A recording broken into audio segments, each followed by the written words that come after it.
Chinese बहू। Chinese बहू हमारी याद तो है ना आपको? भूले तो नहीं ना? हाँ भाई, थोड़ी देर में ही सही, लेकिन चाइनीज बहू की कहानी आ ही गई। क्या हो रहा है ये देश में? चाइना ने तो आतंक ही मचा रखा है।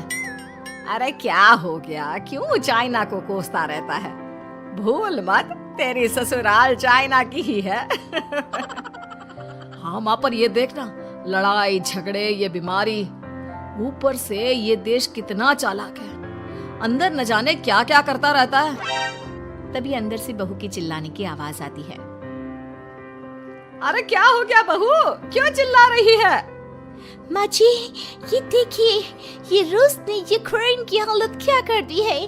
ऊपर से चाइना में डर बड़ा लॉकडाउन लग गया है। माँ जी, अब क्या किया जाए? अरे तो तुम लोगों को क्या परेशानी हो रही है, मैं तो यही नहीं समझ पा रही हूँ। वो क्या है ना माँ, हम लोग चाइना जाने की सोच रहे थे, सांगसू के भाई की शादी है। तो क्या?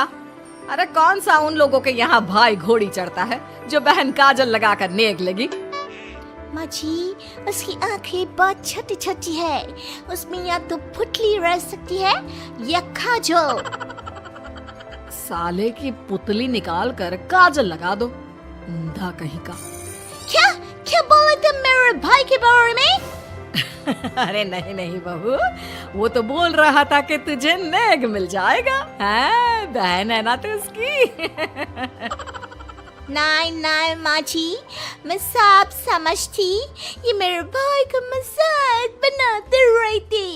कितना सीधा है मेरा भाई, बिल्कुल छिपकली जैसा। नहीं नहीं बहू, सीधा गाय जैसा होता है। सही पकड़े हैं माँ जी। हाँ, तो मेरे भाई की शादी है, मैं चाइना जरूर जाऊंगी। तभी एक पड़ोसन आ जाती है। अरे नहीं नहीं बहू, तू कहीं ना जा, हम लोगों का मन कैसे लगेगा तेरे बिना। ले बहू, तेरे भाई के लिए ये शॉल रख ले, हमारी तरफ से गिफ्ट कर देना। अरे सब कितने अच्छे हैं, मेरी चाइनीज बहू को कितने प्यार से तुम लोगों ने एक्सेप्ट कर लिया। सच में बड़ी भाग्यशाली हूँ मैं। कैसी बात कर रही है? ये तो हम लोगों के देश की खूबसूरती है कि हर किसी को दिल से अपना लेते हैं, बस वो भी दिल से हमें अपना समझे। कैसी बात कर रही हैं आंटी जी? मेरे लिए आप सब सासू माँ जैसी ही हैं। मुझे भारत बहुत अच्छा लगता है, ये सबसे अच्छा देश है, मेरा भारत महान। वैसे भी लड़के की शादी जहाँ होती है वो तो वहीं की हो जाती है ना। जीती रे बहू, सही बोल रही है। औरत तो होती ही पानी की तरह है, जो जहाँ जैसे रखे वैसी ही शेप ले लेती है। आंटी जी, ये थोड़ा सा ज्यादा हो गया, समझ नहीं आया। नो प्रॉब्लम, मैं चाय बना कर लाती हूँ। फिर क्या, वो दिन भी आ जाता है जब बेटे बहू को चाइना जाना पड़ता है। वहाँ जाकर बहू का भाई कहता है, मेहरबान आ गए, मेहरबान आ गए। मैंने सबको बोला कि सब हिंदी में बात करेंगे, नहीं तो बहन नाराज हो जाएगी। थैंक्स बॉय, हिंदी मेरी भाषा है, आप मुझे उसमें बात करना अच्छा लगता है। आपने जीजा जी से मिलो। ओ बहन, तुम अंदर चलो। सभी बहू को अंदर लेकर चले जाते हैं, लेकिन सांगसू का पति, वो तो बेचारा चाइना के ससुराल के आंगन में अकेला खड़ा रहता है। काफी देर तक जब कोई उसे नहीं पूछता तो वो माँ को घर पर फोन करता है। हाँ बेटा, पहुँच गए ना कुशल मंगल? हाँ माँ, लेकिन सांगसू पता नहीं कहाँ है, वो तो अंदर गई है तब से बाहर आई ही नहीं। अरे कैसी बात कर रहा है? तो तू अंदर चला जा, तू बाहर क्यों है? अरे दामाद है तू वहाँ का, उन लोगों ने तुझे बिठाया, चाय पानी कुछ नहीं पूछा? नहीं ना माँ।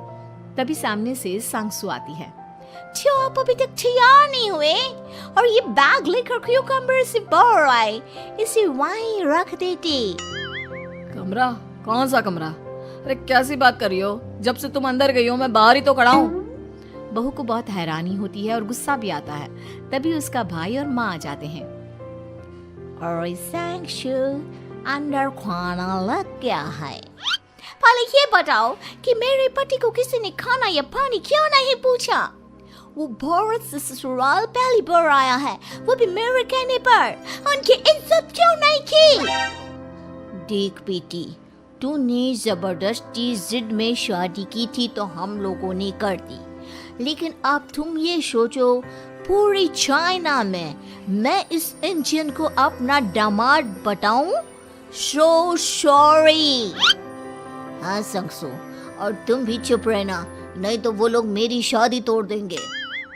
ओह, ऐसी बात है।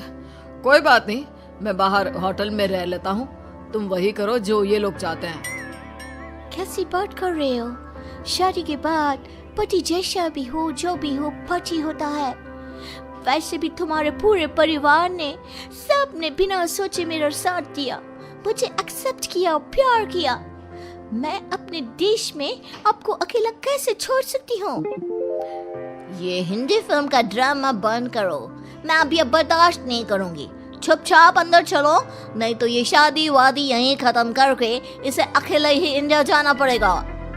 कैसी बात कर रही हो माँ? ये मेरे पति हैं। नहीं था, हम लोगों ने यहाँ वकील को बुला लिया है, जिसके बाद अब तेरा तलाक करा के हम यहाँ के चाइनीज लड़के से तेरी शादी करा देंगे। अरे कैसी बात कर रहे हो? हम तो यहाँ तुम्हारी शादी के लिए आए थे। नहीं नहीं, मैं सांगसू के बिना नहीं रह सकता हूँ। हाई वोल्टेज ड्रामा होने के बाद से ही सारा माहौल खराब हो जाता है कि तभी एक लड़की आती है। मैंने सारा इंतजाम कर दिया है, सांगसू की शादी का मंडप परसों लग जाएगा। तब तक इसके पति को कमरे में बंद कर देते हैं। सभी सांगसू के पति का हाथ बांधकर उसे कमरे में बंद कर देते हैं। ये क्या कानूनी है? आप लोग मेरे पति के साथ ऐसा नहीं कर सकते हैं।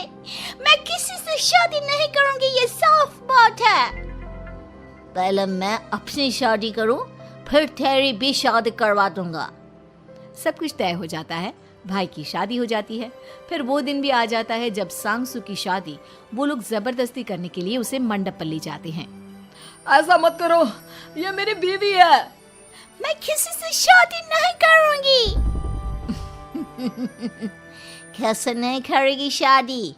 शादी तो तेरा बाप भी करेगा। हो, मैं करूंगा शादी। प्लीज कोई मेरी शादी किसी अच्छा औरत से करवा दे। चुप, बिल्कुल चुप। फिर माँ सांगसू और उसके पति से कहती है, तुम लोगों का बच्चा मेरी कैद में है। अगर तुम लोगों ने कोई भी होशियारी की तो मैं इस बच्चे को मार दूंगी। दोनों माँ का रूप देखकर हैरान हो जाते हैं। बच्चे की खातिर दोनों शांत हो जाते हैं और शादी की रस्में शुरू हो जाती है कि तभी सांगसू की सास पुलिस के साथ आ जाती है। माँ, सरसू माँ आ गई, मेरी माँ आ गई। माँ प्लीज हम लोगों को बचाकर वापस ले चलो। पुलिस सभी को गिरफ्तार कर लेती है। बेटी के बच्चे को मारने की धमकी तो कोई चुड़ैल ही दे सकती है। अरे तो ये चुड़ैल ही तो है। ये सही बोल रहे हैं, ये औरत किसी चुड़ैल से कम नहीं है। तभी उन लोगों का बच्चा भी आकर सांगसू के गले लग जाता है। माँ, तू सही समय पर आ गई, लेकिन तुझे कैसे पता चला कि यहाँ ये सब हो रहा है? बेटा, ये चाइनीज लोग ना होते ही धोखेबाज हैं।